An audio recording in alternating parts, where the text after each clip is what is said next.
কি করবা, আমার নাম সব জায়গায় নিতে হবে, ঠিক আছে? সব জায়গায় যতদিন বেঁচে থাকবা সব জায়গায় আমার নাম নিতে হবে, নয়তো কপালে ভাত জুটবে না। বুঝো নাই ব্যাপারটা?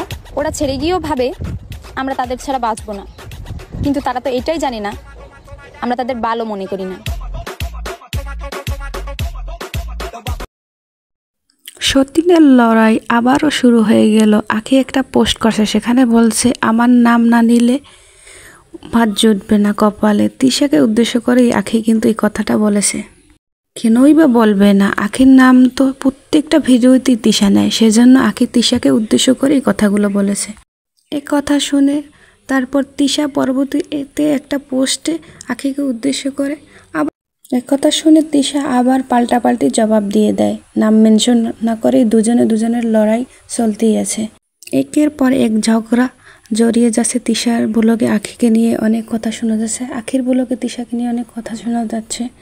কেউই তাদের নাম মেনশন করছে না।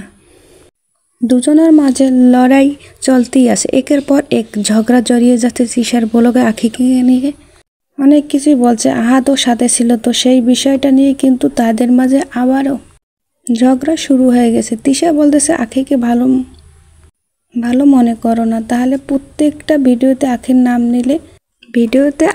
নাম নিলেও তার বিয়ে হয় না, এরকম বাজে বাজে কমেন্ট করেছেন সবাই। আখি নাকি বিয়ে করছে, এ নিয়ে বাজে বাজে মন্তব্য করছেন তিশা। হ্যাঁ ভিউয়ার্স, আপনার মতামত জানাতে ভুলেন না কমেন্ট বক্সে।